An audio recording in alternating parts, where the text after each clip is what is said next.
Hello students, काफ़ी time हो गया आने में, बट अब क्लास थोड़ी सी रेगुलर स्टार्ट हो जाएगी क्योंकि कोई ना कोई इशू आ रहा था, प्रॉब्लम आ रही थी। बट अब क्लास बिल्कुल रेगुलर रहेगी, टाइमली होगी फिजिक्स की। और भी अदर्स टीचर्स इस पर आपको क्लास दे रहे हैं, आप बड़े शौक से पढ़िए। कोई भी प्रॉब्लम हो कमेंट में ज़रूर बताइए कि क्या प्रॉब्लम है। तो सारी बातों को क्लोज करते हैं, पुरानी नेगेटिव बातों को ख़त्म कर पॉजिटिव बातों की ओर बढ़ें और पॉजिटिव थोड़ी सी थिंकिंग लाते हैं। जैसा कि क्लास आज से स्टार्ट हो रही है फिजिक्स की, जिसमें हम लोग डिफेंस के, एनडीए के, कोस्ट गार्ड के, नेवी, डबल ए में जो आने वाले क्वेश्चंस होंगे वो सारे क्वेश्चंस मैं शेयर करूंगा। और इसमें से मैक्सिमम क्वेश्चन हम वो शेयर करेंगे जो अब तक के एग्जाम्स में पूछे जा चुके हैं। ऐसा नहीं कि हम कोई सिंपल उठाएं, 11-12 का क्वेश्चंस उठाएं और क्वेश्चंस उठा के सॉल्व करा दें। हाँ, हो गया डिफेंस, हो गई एयरफोर्स। सीधा सा कॉन्सेप्ट ये है, हमारे पास 3000 वैकेंसीज हैं और फॉर्म भरने वाले जो स्टूडेंट हैं वो कम से कम 20 से 25 लाख हैं। तो अगर वो भी ऑल इंडिया, तो उसमें अगर आप अपने आप को प्रमोट करना चाहते हो तो उसके लिए आप सिंपल थिंकिंग तो नहीं रख सकते हो कि हाँ हम थोड़ी सी सिंपल थिंकिंग रखें, हाँ थोड़ी सी कभी कोचिंग जाएं, कभी घर पर बैठें और तैयारी करते रहें और लोगों को कहने के लिए कि हम तैयारी कर रहे हैं और हमारा सिलेक्शन हो जाएगा। तो ऐसा बिल्कुल भी नहीं होने वाला है, ठीक है। तो चलिए गट्स बनाते हैं, थोड़ा सा पढ़ते हैं और क्वेश्चन की सॉल्यूशन करते हैं। फिर प्रॉब्लम को, कोई भी प्रॉब्लम है तो आप कमेंट बॉक्स में बोलिए, मैं आपकी प्रॉब्लम ज़रूर सॉल्व करूँगा। क्योंकि ये स्टार्टिंग की बस मुझे देर थी, जब स्टार्ट हो गया बैच तो बस बात खत्म। अब चलते हैं हम लोग, आज की क्लास पढ़नी है हम लोगों को। और आज की क्लास में हम स्टार्ट कर रहे हैं आपका प्रोजेक्टाइल मोशन। पढ़ाने का पैटर्न क्या होगा, पढ़ने का पैटर्न क्या होगा, सीधे क्वेश्चंस को आपके सामने बिल्कुल नहीं लाने वाले हैं। पहले डिस्कस करेंगे टॉपिक के बारे में, पूरी तरह से टॉपिक के बात करके उसके एक एक क्वेश्चन हम पहले से सब सॉल्यूशन करा देंगे। फिर जाएंगे हम लोग क्वेश्चंस को सॉल्व करने से, तो इससे एक ये पॉजिटिव थिंकिंग आएगी, अबे ये तो क्वेश्चन हमने अभी पढ़ा है। तो इस तरह से क्वेश्चन का सॉल्यूशन करने वाले हैं। तो चलो बातों को कंप्लीट करते हैं, इस क्लास को स्टार्ट करते हैं। और इस क्लास को स्टार्ट करते हैं प्रोजेक्टाइल मोशन, जो कि फर्स्ट पेपर का सबसे अच्छा टॉपिक है। क्वेश्चंस फंसे हैं कुछ दिनों में, डबल ए में कुछ अच्छे क्वेश्चंस भी आए हैं, उन सबको डिस्कस करते हैं।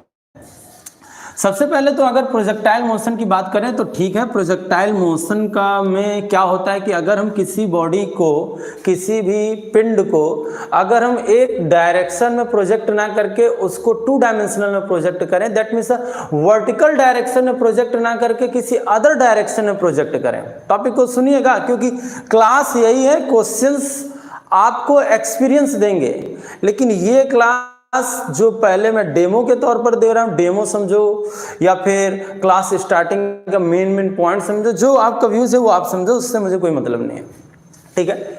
तो इस क्लास को पहले समझना है, बाद में हम क्वेश्चन सब सॉल्व कराएंगे। तो हमने क्या कि अगर हम किसी बॉडी को वर्टिकली प्रोजेक्ट ना करके, मतलब सीधे प्रोजेक्ट ना करके, अगर हम उसको डिफरेंट डायरेक्शन करते हैं तो बॉडी एक कर्व पाथ पर मोशन करती है। और ये कर्व पाथ पर जो मोशन करती है, इस मोशन को हम लोग प्रोजेक्टाइल मोशन कह देते हैं। और ये जो बॉडी हमारी मूव कर रही है वो 2 डायमेंशनल या 2 डायरेक्शन में मूव कर रही है, दैट मीन्स एक एक्स डायरेक्शन में और एक वाई डायरेक्शन में। इसलिए एक क्वेश्चन तो अगर बुक्स उठाओगे तो सबसे पहले तो सिंपल क्वेश्चन यही दे देगा कि प्रोजेक्टाइल जो मोशन होता है, जो प्रक्षेप गति होती है, वो 2 डायमेंशनल होता है, बिकॉज जो बॉडी होती है वो एक्स और वाई दोनों डायरेक्शन में मूव करती है, ठीक है। पहला तो एक सॉल्यूशन ये आ जाता है आपके पास, ठीक है। अब हम किसी बॉडी को हम सीधे वर्टिकली ऊपर की ओर प्रोजेक्ट नहीं करना है, यहां पर कोई कर्व पाथ नहीं बनेगा, यहां पर एक स्ट्रेट लाइन बनेगी, तो ये हमारा प्रोजेक्टाइल मोशन होगा नहीं। प्रोजेक्टाइल मोशन तभी होगा जब हम वर्टिकल डायरेक्शन के कुछ डिफरेंट डायरेक्शन में हम उसको प्रोजेक्ट करें, उसको कुछ थ्रो करें, फेंकें, तो इस तरह से हमारा एक कर्व बनेगा। और ये कर्व पाथ 2 डायमेंशनल होगा, यही होगा प्रोजेक्टाइल पाथ, ठीक है। प्रोजेक्टाइल पाथ को हम लोग बोलते हैं कि ये पाथ कैसा होता है, तो आप सभी ये पैराबोला, परवलयाकार होता है। इसकी सबसे पहले इसको एक्सपेरिमेंटली जो प्रूफ किया था गैलीलियो ने किया था, जिन्होंने टेलीस्कोप का इन्वेंशन किया था। बहुत अच्छी बात। तो यहाँ से कई क्वेश्चंस आपको मैं इसी के थ्रू मैं आपको सारे क्वेश्चन सॉल्व करा दूंगा, बाद में मैं एक्सपीरियंस करा दूंगा। मैं बार बार बोल रहा हूँ क्वेश्चंस के थ्रू होंगी बातें, बट ये जो मैं बोल रहा हूँ उससे कुछ डिफरेंट भी होगी बातें। तो हमने क्या बोला, ठीक है किसी बॉडी को हमने प्रोजेक्ट किया, 2 डायमेंशनल मोशन होता है, ठीक है। हाँ, इसका जो पाथ होता है वो प्रोजेक्टाइल पाथ होता है। इसका सबसे पहले इन्वेंशन एक्सपेरिमेंट जो किया था, एक्सपेरिमेंटली जो इन्होंने प्रूव किया वो है गैलीलियो, ठीक है। अब चलते हैं कुछ इस टॉपिक के अंदर थोड़ा सा घुसते हैं, ठीक है। अब यहां से अगर हम किसी बॉडी कर रहे हैं, सपोज इट है अगर हम इसे u वेग से प्रोजेक्ट कर रहे हैं या u वेलोसिटी के साथ प्रोजेक्ट कर रहे हैं with at an angle theta degree, और ये थीटा जो होगा वो हमेशा हॉरिजॉन्टल एक्सिस के साथ एंगल क्रिएट करेगा, ठीक है। वर्टिकल भी ले सकते बट वर्टिकल गिवन है तो फिर हम हॉरिजॉन्टली लेंगे, वो बात अलग की है, ठीक है। अगर हम बॉडी को हम डिफरेंट डायरेक्शन में थीटा एंगल पर अगर प्रोजेक्ट करते हैं तो आप सभी लोग जानते हैं इस वेलोसिटी के 2 कंपोनेंट्स होते हैं, एक कंपोनेंट होता है ux और एक कंपोनेंट होता है uy। ये होता है हॉरिजॉन्टल कंपोनेंट ऑफ वेलोसिटी, ये होता है क्षैतिज घटक ऑफ वेग।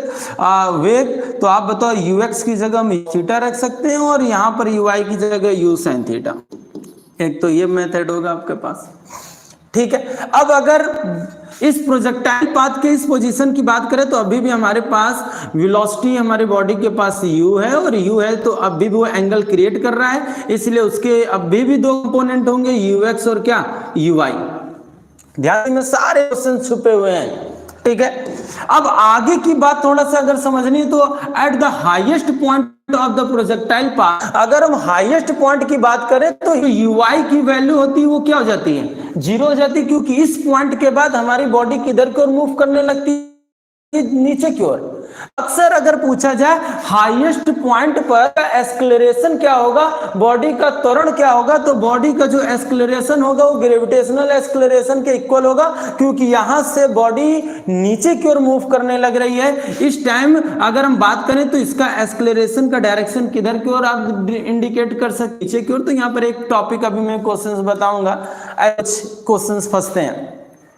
तो at the highest point of the projectile path आप सभी लोग जान लीजिए the gravitational acceleration is equal to the body of acceleration, means body का जो त्वरण होगा वो गुरुत्वीय त्वरण के इक्वल होगा। बट ठीक है, हाईएस्ट पॉइंट पर ui की वैल्यू 0 है, बट इस पॉइंट पर अगर बात करो तो इस पॉइंट पर अभी भी बॉडी के पास, क्यों, क्योंकि यहां से अगर बॉडी को हम प्रोजेक्ट कर रहे हैं, इस तरह से थ्रो कर रहे हैं, तो अभी भी बॉडी आगे की ओर मूव कर रही है। अगर देखिए ठीक है वो हाईएस्ट पॉइंट अगर बॉडी नीचे गिर रही है तो इस कंडीशन में हम फिर ux की वैल्यू 0 करेंगे, बट बॉडी अभी आगे भी मूव कर रही है तो इसका मतलब हमारे पास बॉडी ux है। और आप बहुत ध्यान से देखिए eight the highest point of the projectile path the angle between the velocity and the acceleration is 90 degree. ये तो पहला क्वेश्चन आता है जो कि सबसे अच्छा है।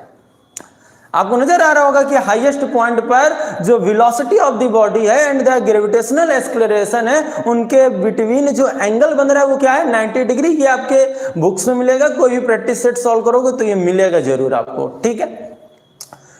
अब एक चीज ये भी हमको पता चल रही है कि इस पॉइंट पर ux है, इस पॉइंट पर uy 0 हो चुका। चलिए आगे की अगर बात करें, अगर इस पॉइंट पर बात करें तो आपको पता होना चाहिए कि अभी भी हमारे पास बॉडी के पास स्पीड है। अब बॉडी बट नीचे की ओर मूव कर रही है, मतलब 2 डायमेंशनल मोशन कर रही है, एक्स डायरेक्शन में मूव करते हुए वाई डायरेक्शन के अपोजिट डायरेक्शन में आ रही, दैट मींस अभी भी उसके पास ux है और uy है।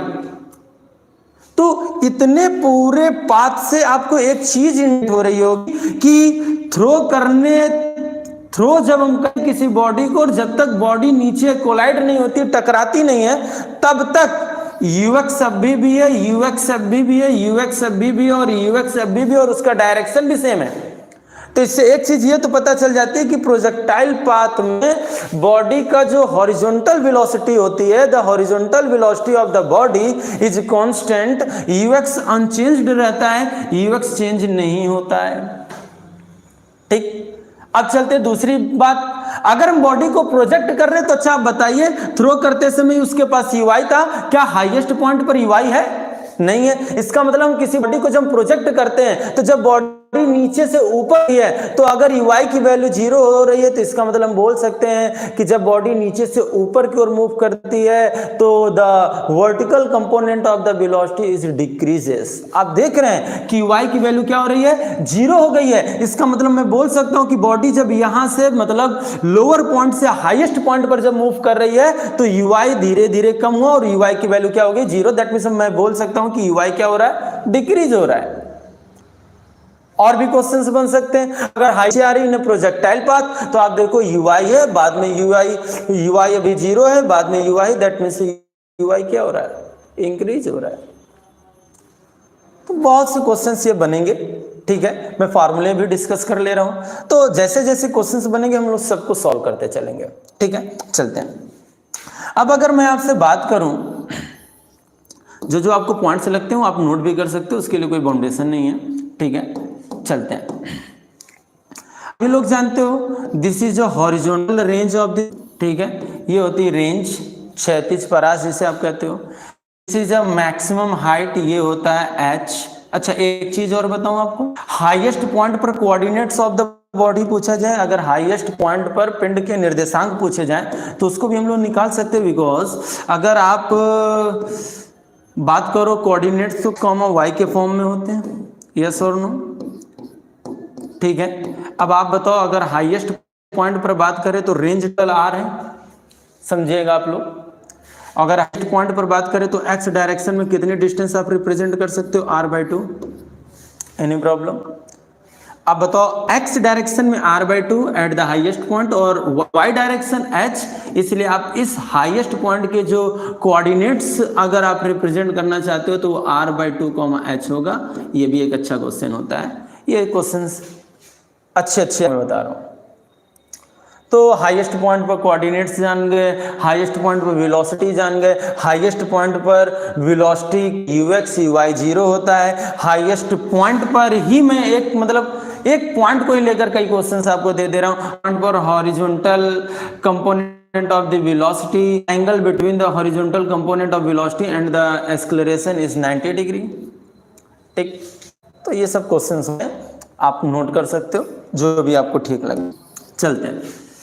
अब बात आती है थोड़े से कुछ फार्मूलों की, जो कि मैं डायरेक्टली ही इंडिकेट कराऊंगा, ऐसा तो कुछ होना नहीं कि प्रूवमेंट। तो आप सभी लोग जानते हो टाइम ऑफ फ्लाइट t = में होता है 2u sin थीटा अपॉन में g, ठीक है। टाइम ऑफ फ्लाइट के बाद अगर आप मैक्सिमम हाइट की बात करोगे, फॉर्मूला होता है u² sin² थीटा अपॉन में 2g, ठीक है। तीसरा, रेंज के बारे में बात करें तो रेंज का formula u² sin 2 theta upon में g होता है।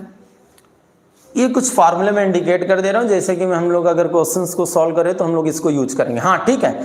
अब यहां से कई क्वेश्चन ऐसे होता है, किसी बॉडी को अगर प्रोजेक्ट करते हैं तो मैक्सिमम रेंज कब ट्रेवल करेगा, तो ये आप सब लोग बेसिक ये तो सब पढ़े ही हो। मैं ऐसी सब चीजों को प्रैक्टिस नहीं कराऊंगा, बस मैं सब क्वेश्चंस को डील जरूर कर रहा हूं, मैं सबको आपके सामने बोल दे रहा हूं, ठीक है। 45 एंगल पर किसी भी बॉडी को अगर प्रोजेक्ट करते हैं तो उसकी रेंज सबसे मैक्सिमम होती है, और इस मैक्सिमम रेंज अगर 45 है तो sin 45 इंटू में 2, दैट मीन्स 90, sin 90 की वैल्यू 1 हो जाएगी। तो मैक्सिमम जो रेंज होगी वो होगी u² अपॉन में क्या, g। ये भी आपको पता होना चाहिए, ठीक है। हाँ, एक क्वेश्चन अक्सर, अगर एक कोई प्लेयर अगर किसी बॉडी को मैक्सिमम, जरा क्वेश्चन सुनिएगा, एक प्लेयर किसी बॉल को 100 मीटर की डिस्टेंस तक थ्रो कर सकता है, that means this is a range. Question deal करेंगे, बट ये क्वेश्चन सिंपल है, आराम समझिए। और इस क्वेश्चन को बताने पर कई लोग इंप्रेशन जमा लेते हो, ये सब सिंपल है, इनको लगा लेने से सिलेक्शन नहीं होता। बट मैं थोड़ा सा स्पीकली आपको बोल दे रहा हूं, अगर किसी बॉडी को हम मैक्सिमम 100 मीटर की डिस्टेंस पर थ्रो कर सकते हैं तो हम उसी बॉडी या उसी बॉल को मैक्सिमम कितनी हाइट तक थ्रो कर सकते हैं। तो अगर ऐसी बात कर रहा है तो ये देखिए बोला था मैक्सिमम, तो ये तो हमको आर की मैक्सिमम की वैल्यू गिवन कर रखा है। तो एक्चुअली में अगर हमें एच मैक्सिमम निकालना है तो जरा गौर करो, हमको एच मैक्सिमम चाहिए, इसका मैक्सिमम वैल्यू चाहिए, तो साइन की वैल्यू हम 1 पुट करेंगे, तो आप बताओ यू स्क्वायर अपॉन में 2g हो जाएगा, हो जाएगा। दैट मीन्स हम किसी बॉल को 100 मीटर की डिस्टेंस, 100 मीटर की मैक्सिमम डिस्टेंस तक थ्रो कर सकते थे। That means this is a horizontal range of the ball, है कि अब हम उसी बॉल को मैक्सिमम कितनी हाइट तक थ्रो कर सकते हैं। तो कंडीशन वही है कि एंगल सेम है, एंगल वही सेम रखते हुए जरा देखते हैं, आप बताओ मैक्सिमम की वैल्यू यू स्क्वायर अपॉन जी होती है। दैट मीन्स ये तो हमारे पास यू स्क्वायर अपॉन जी है, अगर हमको एच मैक्सिमम निकालना तो यू स्क्वायर अपॉन जी की वैल्यू हम 100 रख सकते हैं। दैट मीन्स हम उसी बॉडी को कितने मीटर हाइट तक थ्रो कर सकते हैं, 50 metre. That means condition angle की नहीं, कंडीशन ये है कि अभी भी हम उसी वेलोसिटी के साथ थ्रो कर रहे हैं। दैट मीन्स कांस्टेंट सेम होना चाहिए, यू कांस्टेंट होना चाहिए। समझ पा रहे हैं? तो ये क्वेश्चन था कि एक छोटा सा पूछा जाता है, आपसे डिस्कस कर लिया, तो यहाँ पर कई क्वेश्चंस आपको मैंने बताए, ठीक है। इस थ्योरी को समझो, फिर मैं आपको क्वेश्चंस का सॉल्यूशन करता हूँ। बाकी आपको जो समझ में आ रहा है आप नोट कर सकते हो, उसमें कोई इश्यू नहीं है, ठीक है। स्क्रीन को पॉज करिएगा और आराम से नोट करिएगा। चलिए हम पहले क्वेश्चन पर चलते हैं। पहला क्वेश्चन बोल रहा है अ बॉल इज प्रोजेक्टेड, सुनिएगा, a ball is projected from the top of the tower at an angle of 60 degree. The vertical component of velocity, जरा गौर से देखिए, मैंने अभी ये सारे क्वेश्चंस डील कराए हैं, उसी पर मैं कह रहा हूं, कुछ डिफरेंट नहीं है। क्या मैंने बोला? A ball is projected from the top of the tower at an angle of 60 degree. The vertical component of its velocity is first is will be decreases, sorry will continue grow, will decreases continue, will remain unchanged, and first it will decrease then it will increase. अभी मैंने आपसे deal किया है, अगर किसी भी tower से हम किसी बॉडी को वर्टिकली देख रहे हैं आप 60 डिग्री पर अगर हम थ्रो करते हैं, लो मैं इसका सॉल्यूशन आपको कराता हूं। जस्ट लाइक दैट, ये of the top of the tower है, अगर हम किसी बॉडी को 60 डिग्री पर प्रोजेक्ट करते हैं तो आप बताओ इसके पास ये ui होगा, ये उसके पास ux होगा, और इस पॉइंट पर उसका ui क्या हो जाएगा? 0 हो जाएगा।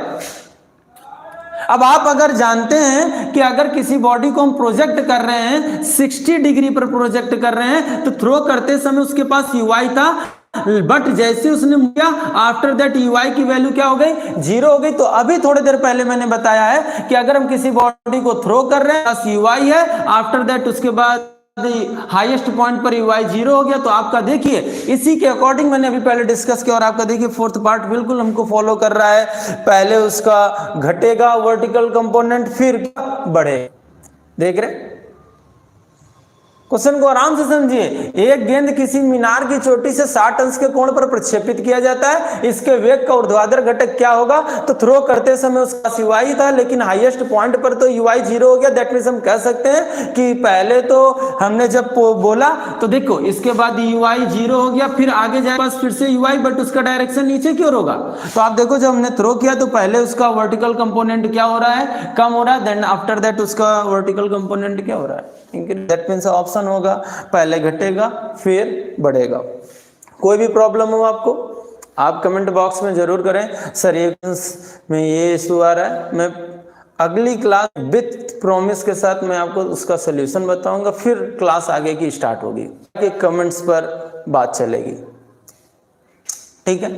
तो ये हमारा पहला क्वेश्चन था। चलते हैं नेक्स्ट क्वेश्चन की ओर।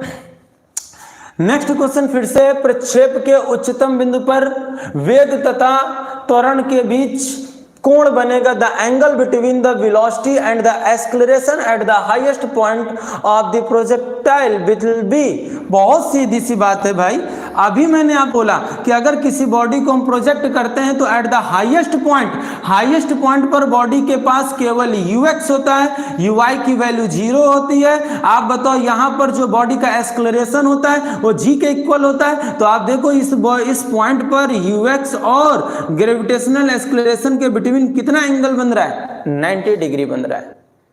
तो बिल्कुल सिंपल से क्वेश्चन है। अभी मैंने ऑप्शन स्टार्ट करने से पहले इस पर डिस्कस कर लिया, तो आपको देखिए ऑप्शन नंबर 4 मिल रहा है कि देखिए ux और g के बिटवीन कितना एंगल बन रहा है? 90 डिग्री बन रहा है।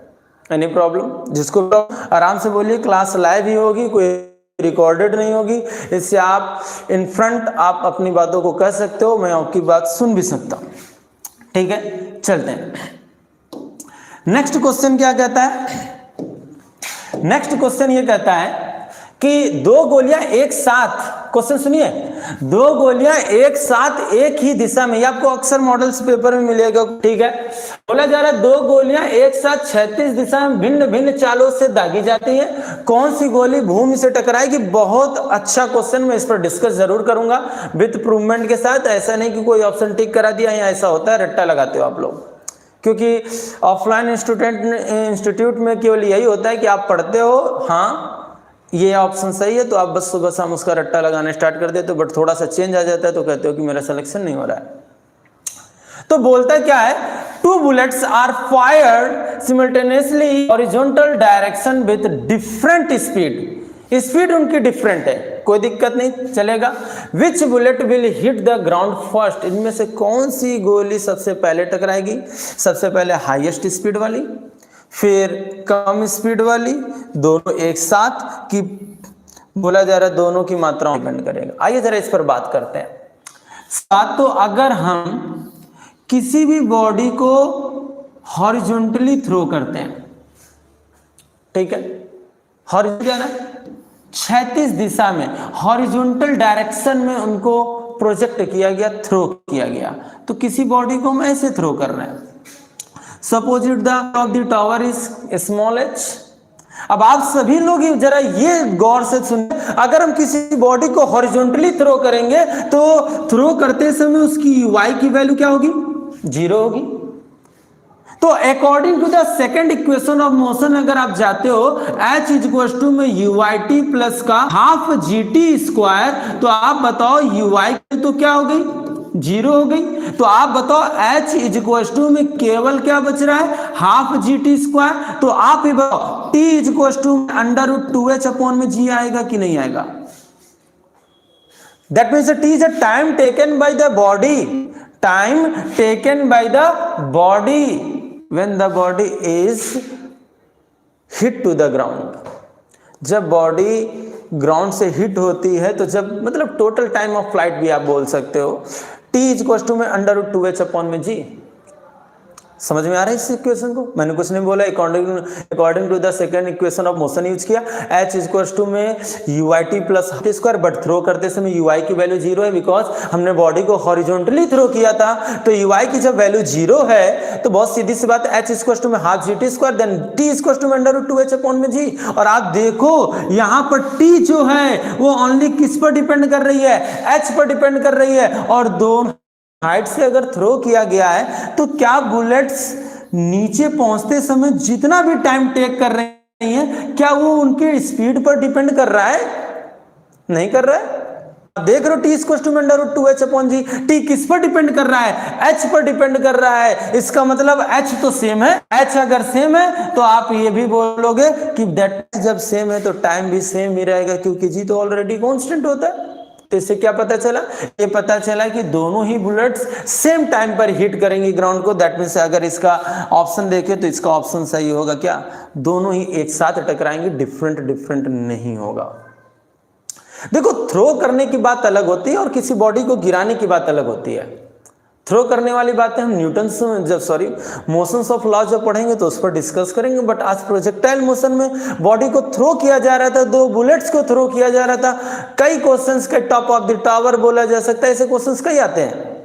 चलो कोई दिक्कत नहीं, लेकिन हम हॉरिजॉन्टली थ्रो कर रहे थे, हॉरिजॉन्टली थ्रो करेंगे तो कॉमन से केवल UX होगा। थ्रो करते समय उसकी UI की वैल्यू 0 होगी। सेकंड इक्वेशन यूज किया आपके सामने, क्लियर? चलिए चलते हैं नेक्स्ट क्वेश्चन की ओर बढ़ते हैं। नेक्स्ट क्वेश्चन कहता है एक वस्तु क्षैतिज के कोण पर फेंकी जाती है। बहुत अच्छा क्वेश्चन है, ठीक है, आराम से पढ़िएगा। किसी भी बॉडी को एक हमने 30 डिग्री के एंगल पर उसको कर दिया। सपोज कर लेते हैं speed of the body is u। बोला जा रहा an object is thrown at an angle 30 degree with the horizontal। बोला whose kinetic energy k। इसकी kinetic energy इन्होंने गिवन कर दी है, k है, k बोल सकते हैं। ऑप्शन के अकॉर्डिंग ई देना ज्यादा अच्छा रहेगा। चलिए कोई दिक्कत नहीं। इसकी काइनेटिक एनर्जी क्या है? ई है, लेकिन ध्यान में रखिएगा एंगल कितना है? 30 डिग्री। अच्छा, अगर कल को के की अगर वैल्यू पूछी जाए तो के इक्वल टू में हाफ एम यू स्क्वायर बोलेंगे, क्योंकि प्रोजेक्ट करते समय उसकी स्पीड क्या होती है? यू होती है। अब क्या बोलता है? आगे बोलता है पथ के उत्तम बिंदु पर गतिज ऊर्जा क्या होगी? What will be the kinetic highest point of the path.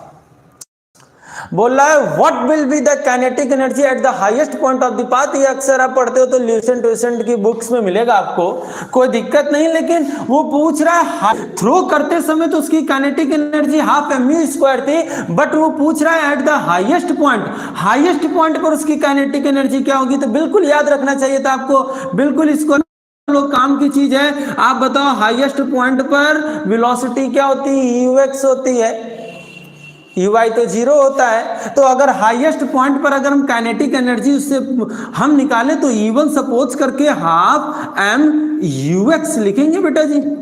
बोलो, u की जगह सीधे क्या कर दिया? ux, क्योंकि हाईएस्ट पॉइंट पर उसके पास काइनेटिक एनर्जी है क्या? ux। बिल्कुल फ्लो में। आप बताओ u1 इक्वल टू में हाफ। आप बताओ ux की वैल्यू आप पढ़ चुके हो, u cos थीटा। तो आप बताओ u cos theta, u square cos square theta. जल्दीबाजी करेंगे नहीं, आप सीधी सी बात बताइए हमको, आप सीधी सी बात बताइए, टाइम स्पेंड नहीं करना है। थीटा की वैल्यू 30 डिग्री रख रहा हूं मैं। आप बताओ इसकी जगह वैल्यू हम ई पुट ही रहेगा, और cos 30 की वैल्यू √3/2, दैट मीन्स 3/4 लिखेंगे, क्योंकि स्क्वायर है। तो आपका option number 3/4 E, that means option number 4।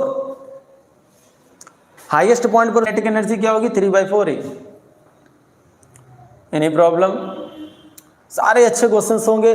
जो फंसे हैं, जो क्वेश्चंस आ चुके हैं, उन पर डिस्कस हो रहा है। आने के चांसेस हैं थोड़े से डिफरेंट। ऐसा नहीं कि मैं बिल्कुल आईआईटी पैटर्न उठा रहा हूं, जिस पर आप देखते ही जिस क्वेश्चंस को छोड़ते हो उस क्वेश्चंस को कर सकते हो। थोड़ी सी ट्रिक की इस्तेमाल होनी है, जो कि ऑप्शनल क्वेश्चन समझा रहा हूं उसको समझें आप, ठीक है? रटना कोई क्वेश्चन नहीं है। चलते हैं आगे की ओर। किसी पिंड कोण से फेंका जाए कि वो अधिकतम ऊंचाई तक पहुंचे। वाह, बहुत अच्छा क्वेश्चन है। आप मतलब इस पर देखते हैं कितने लोगों का सेंस ऑफ ह्यूमर दौड़ता है। At what angle should body be throw so that its reaches the maximum height. मतलब आपको किस एंगल पर थ्रो करना चाहिए कि वो मैक्सिमम हाइट तक ट्रेवल कर जाए। अब सामने माइंड का जो कंसंट्रेशन वो प्रोजेक्टाइल मोशन की ओर है। एक्चुअली प्रोजेक्टाइल मोशन पढ़ा जरूर रहे, लेकिन क्वेश्चन वहां पर यह पूछा गया कि वो हाईएस्ट हाइट कब ट्रेवल करेगा, मैक्सिमम हाइट कब ट्रेवल करेगा। तो आप सीधी सी बात है 0 डिग्री पर थ्रो करोगे तो वो हॉरिजॉन्टली मूव करेगा, 30 डिग्री पर थोड़ा ऐसे, 60 डिग्री पर ऐसे। तो क्यों ना आप ये सोचो 90 डिग्री पर, दैट मीन्स सीधे वर्टिकली थ्रो। तो वर्टिकली थ्रो करने पर उसकी हाइट सबसे क्या ज्यादा होगी। आप ऐसे समझ लो, ये भाई ऐसे आप h इक्वल टू में you square sine square theta upon में 2g फॉर्मूला पढ़ा है आपने। आप बताओ h कब मैक्सिमम होगा? जब साइन की वैल्यू मैक्सिमम होगी, और साइन की वैल्यू मैक्सिमम तभी होगी जब थीटा की वैल्यू क्या होगी? 90। भाई 90 रखोगे तभी 1 होगी, तभी मैक्सिमम होगी। जब साइन की वैल्यू मैक्सिमम होगी तो h मैक्सिमम होगा, तो h मैक्सिमम आ रहा है। जब थीटा की वैल्यू क्या हो 90 डिग्री, दैट मीन्स 90 डिग्री पर किसी बॉडी को अगर प्रोजेक्ट करते हैं तो वो बॉडी सबसे हाईएस्ट, दैट मीन्स सबसे मैक्सिमम हाइट को ट्रेवल करेगी। बोलिए बात आ रही सभी को? सारे अच्छे क्वेश्चन से खूब अच्छे से सॉल्व करिए, ठीक है? अगर आपके कमेंट्स आते हैं तो मैं इसी टॉपिक पर अभी प्रैक्टिस के लिए 30 क्वेश्चंस दे सकता हूं, और वो क्वेश्चंस दूंगा आपको जिस पर प्रैक्टिस आप करोगे तो आपको लगेगा कि हमको हर क्वेश्चन आ रहा है। बुक्स आपके लेवल से बहुत छोटी पड़ेंगी अगर आप ये सारे क्वेश्चंस लगाते हो तो। चलते हैं, देखते हैं। बोल रहा निम्न में से कौन सा कारक किसी प्रक्षेपित वस्तु को अधिकतम ऊंचाई को प्रभावित नहीं कराए। That means which of the following factors will not effect the max of a projected object. बहुत सीधी सी बात है। h इक्वल टू में आप बताओ फॉर्मूला क्या होता है? You square sine square theta upon में जी। आप बताओ एंगल भी डिपेंड करता है हाइट पर, रेंज भी डिपेंड करेगी, क्यों नहीं डिपेंड करेगी? और आप जितनी ज्यादा हाइट होगी रेंज जितनी कम होगी। जितनी ज्यादा हाइट होगी, आप बताओ किसी बॉडी को अगर हम इस तरह से प्रोजेक्ट करते, इस तरह से प्रोजेक्ट करते तो इसकी रेंज ज्यादा हो गई, दैट मीन्स रेंज भी चेंज होगी। एक ही चीज इफेक्ट नहीं करती, वो क्या है? मास। क्या है? मास। आप देखो ना, कोई फार्मूले में क्या कहीं मास यूज हुआ है? तो एक क्वेश्चन बोल रहा है which of the following factors will not effect the maximum height of the projectile object. तो बहुत सीधी सी बात है, बॉडी का मास उस पर इफेक्ट नहीं करेगा। यू भी डिपेंड करता है, सब डिपेंड करेगा। टाइम होता है, मास है उस पर इफेक्टिव होगा। क्लियर है सभी को? आगे क्वेश्चन चलते हैं। आगे क्वेश्चन क्या बोल रहा है? जब प्रक्षेप द्वारा प्राप्त ऊंचाई अधिकतम है तो निम्न में से क्या अधिक होगा? जरा सुनिए आप, क्वेश्चन क्या बोल रहा है? When the height attend by the projectile is maximum which of the following will be greater. तो बोल रहा है जब उसकी हाइट मैक्सिमम होगी तो क्या मैक्सिमम होगा? तो सीधी सी बात है, जितना हाइट ज्यादा होगा टाइम ऑफ फ्लाइट उतनी ही ज्यादा होगी। सीधी सी बात है। रेंज की बात करें तो अभी अभी आपको मैंने बोला था, अगर हाइट इंक्रीज होगा क्या होगा? हाइट इंक्रीज होगा तो रेंज कम होगा। तो बोल रहा है ग्रेटर, बोल रहा है जब प्रक्षेप द्वारा ऊंचाई अधिकतम होगा तो निम्न में से क्या अधिक होगी। तो अभी तो मैंने बोला कि अभी हाइट ज्यादा होगी तो रेंज क्या होगी? कम होगी। दैट मीन्स रेंज हाइट पर, यस और नो? तो बिल्कुल सही बात है। तो टाइम, बहुत सीधी सी बात है, रेंज उस समय कम होगी। अगर बोला जाए ऊर्ध्व के साथ एंगल, बहुत सीधी सी बात है। अगर आप सारे ऑप्शन के साथ हमसे आंसर चाहते हैं तो देखो, अगर हम किसी बॉडी को इस तरह से प्रोजेक्ट करते हैं तो ये एंगल क्या होगा? इस समय ज्यादा होगा। अगर हम और हाइट पर थ्रो करना चाहते हैं तो ये एंगल पहले से क्या होगा? कम होगा। तो इसका मतलब अगर हाइट इंक्रीज हो रही है तो वर्टिकल एंगल क्या हो रहा है? कम हो रहा है। हमको कम नहीं देखना है। क्वेश्चन पूछ रहा है निम्न में से क्या अधिक होगा? Which of the following will be greater. That means higher height increase होने पर क्या इनमें से इंक्रीज होगा? तो सबसे पहली बात तो रेंज तो कम होगी भाई। फिर अभी अभी हमने देखा वर्टिकल एंगल भी कम होगा। फिर बोल रहा है नन ऑफ दिस, तो इसका कोई फायदा नहीं। तो टाइम ऑफ फ्लाइट ही इसका ट्रू आंसर होगा। बात आ रही सभी को? क्योंकि जितनी ज्यादा हाइट ट्रेवल करेगा जितना उसका टाइम ऑफ फ्लाइट भी इंक्रीज होगा। सपोज इट यहाँ पर 5 सेकंड है तो आप बताओ हाइट ज्यादा है, इस समय क्या है? हाइट कम है। बात समझ में आ रही सभी को? तो कहने का मतलब हमारा यह है कि टाइम ऑफ फ्लाइट उसका क्या होगा? इंक्रीज होगा। जितनी ज्यादा हाइट, सपोज करो ना, जितनी पहले 30 मीटर पर अगर ट्रेवल कर रही थी, कल को 50 मीटर की हाइट पर अगर, तो आप बताओ time of flight, time taken by body, तो इसका केवल आंसर होगा टाइम ऑफ फ्लाइट। क्लियर? वो क्वेश्चन शेयर कर पढ़ाते समय मैंने उनको डिस्कस नहीं किया, बट अच्छे हैं। क्लियर है? चलो नेक्स्ट क्वेश्चन की ओर चलते हैं। बहुत अच्छा क्वेश्चन है। क्वेश्चन क्या बोलता है जरा देखते हैं।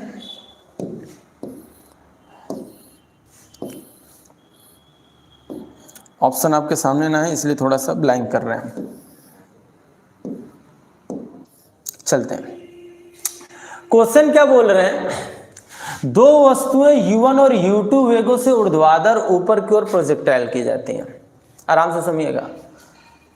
2 ऑब्जेक्ट है हमारे पास। एक बार ऑब्जेक्ट को u1 स्पीड के साथ प्रोजेक्ट किया गया, एक बार ऑब्जेक्ट को u2 वेलोसिटी के साथ किया गया।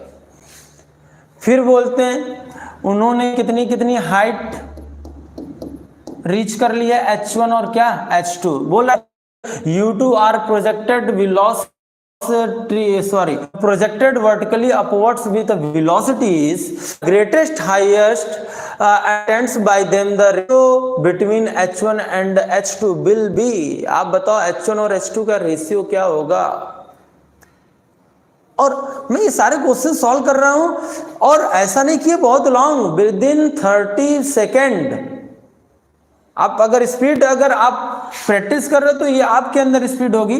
आपको बोल रहा है कि 2 बॉडीज हैं जो कि u1 और u2 वेलोसिटी के साथ इनको प्रोजेक्टेड किया गया। तो बोल रहा है h1 और h2 का रेशियो बिल्कुल आसान है। आप बताओ थर्ड इक्वेशन ऑफ मोशन जानते हो? आप देखो जरा क्वेश्चन, 2 वस्तुएं u1 और u2 को ऊर्ध्वाधर ऊपर की ओर प्रक्षेपित किया गया। दैट मीन्स सीधे की ओर अगर प्रोजेक्ट करोगे, एंगल तो दिया नहीं गया, तो आप बताओ, सपोज कर लेते हैं इनकी वेलोसिटी u1 थी, बट हाईएस्ट पॉइंट पर फाइनल वेलोसिटी क्या होगी, 0 होगी। अगर फाइनल वेलोसिटी 0 है तो बहुत सीधी सी बात है, आइए जरा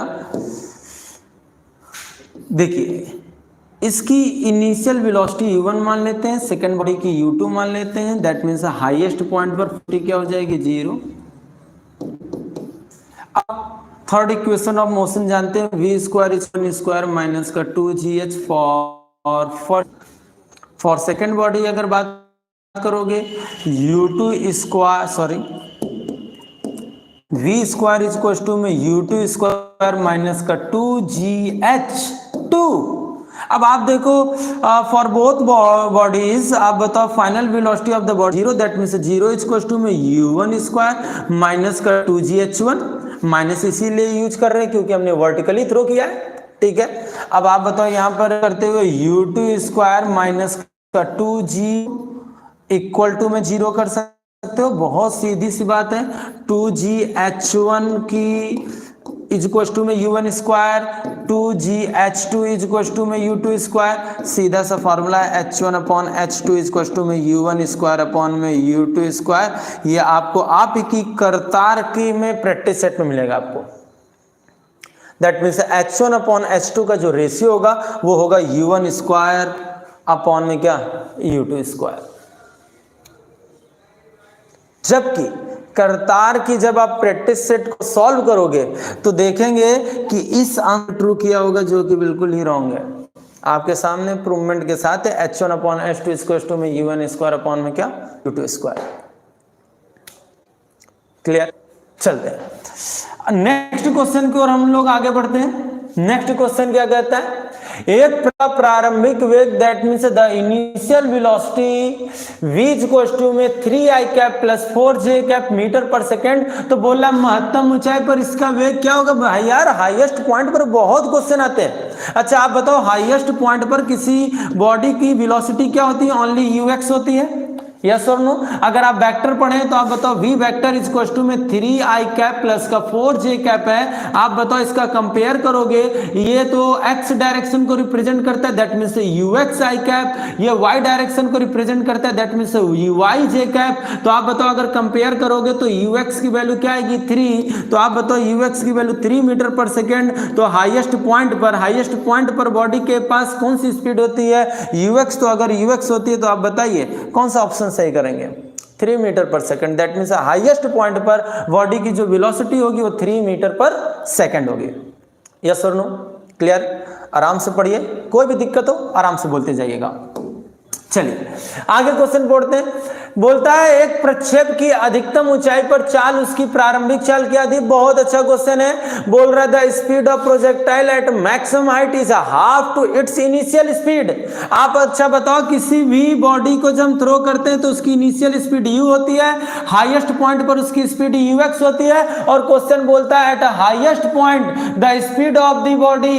देखो उच्चतम बिंदु पर चाल उसकी प्रारंभिक चाल की आधी है, दैट मींस हाईएस्ट पॉइंट पर जो उसकी स्पीड है वो इनिशियल स्पीड की हाफ है। तो ux की जगह लिखोगे u cos theta, u by में 2, u से u कैंसल। आप बताओ 1/2 किसकी वैल्यू होती है, cos 60 की। तो सीधी सी बात बताओ थीटा की वैल्यू कितनी आ गई, 60 डिग्री। तो बोलता क्या है the horizontal range of the projectile is, बोल रहा है इसका रेंज क्या होगा। अच्छी तरीके से बोलिए प्रक्षेप की क्षैतिज परास क्या होगी। देखिए मैंने आपको फॉर्मूला पढ़ाया है u square sine 2 theta upon में g। जल्दी से बोलिए r इज इक्वल टू में u स्क्वायर साइन थीटा की वैल्यू 60 रखोगे 120 बाई में g, और साइन 120 की वैल्यू होती है √3 बाई में 2। तो आप बताओ r इज इक्वल टू में √3 बाई 2 u स्क्वायर अपॉन में g। बताइए 30 सेकंड से क्या ज्यादा लेंगे, बताइए क्या आप ऑप्शन नंबर 3 नहीं बोलना चाहेंगे। अरे आप इसका एक स्मॉल पैटर्न भी आ चुका है, बोल दे ये भी बोल दिया गया है at highest point the velocity of the body is half to the initial velocity then the find out the angle of projectile. यदि किसी पिंड के उच्चतम बिंदु पर वेग उसके प्रारंभिक वेग का अगर आधा है तो प्रक्षेपण कोण बताइए। तो प्रक्षेपण कोण भी तो आपको यहां से आ रहा है 60 डिग्री है, यही तो प्रोजेक्टाइल एंगल है, एंगल ऑफ प्रोजेक्शन।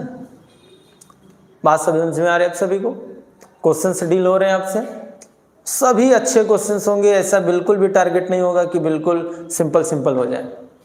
जो अच्छे हैं, फंसने लायक हैं, उनको देखते हैं। आइए जरा चलते हैं एक और क्वेश्चन की ओर, जो कि हमारा फाइनल क्वेश्चन होगा। ये AA के पेपर में आ चुका हुआ है। अब ये क्वेश्चंस लगाओ, आपको फील होगा कि हाँ एक कुछ अच्छे क्वेश्चंस लगा रहे। ये AA का क्वेश्चन है, इस पैटर्न का कुछ ये लेवल होता है। बोलता है एक फव्वारा है, ठीक है, फव्वारा भी बोल सकते हैं, किसी में गन भी बोलते हैं, कोई दिक्कत नहीं। बंदूक से निकलने वाली गोलियां चारों ओर स्पेयर्ड होती हैं। फव्वारा इसलिए बोल दिया गया है कि यहाँ पर एक फव्वारा दिखा रहा हूं मैं, आराम से देखिएगा, देखिए। अच्छा आप बताओ, एक ये जस्ट लाइक दैट, एक लोग पहले क्वेश्चन पढ़ लेते हैं। किसी फव्वारे से जल सभी दिशाओं में u वेग से फैल रहा है। दैट मीन्स ये जो वेलोसिटी है ये u है, चारों ओर स्पेयर्ड हो रहा है वाटर, ठीक है, विथ वेलोसिटी u, ठीक है। पानी द्वारा घेरा गया अधिकतम क्षेत्रफल ज्ञात करो। कोई क्वेश्चन नहीं बट बहुत है। Water from a fountain is spreading with a velocity u in all direction. देखो एक वाटर फाउंटेन है, आराम से समझे आप, वो चारों ओर वाटर को स्प्रेड कर रहा होगा। तो इतना तो आप थोड़ा सा फील करिए, वाटर इस तरह से स्प्रेड हो रहा है, तो जरा पाथ ऑफ वाटर देखिए, देखिए वो प्रोजेक्टाइल पाथ बन रहा है कि नहीं बन रहा है। केवल एक साइड का देखो, ये चारों ओर कवर्ड हो रहा होगा। तो आप जरा देखो, वाटर अगर इतनी डिस्टेंस ट्रेवल कर रहा है तो ये तो होगी रेंज, दिस, यस और नो। ये भले ही रेंज है, लेकिन जरा गौर करो, वाटर अगर चारों ओर ऑल डायरेक्शन में स्प्रेड हो रहा है, तो बताओ ये पूरा वाटर एक सर्कल कवर कर रहा है कि नहीं कर रहा है।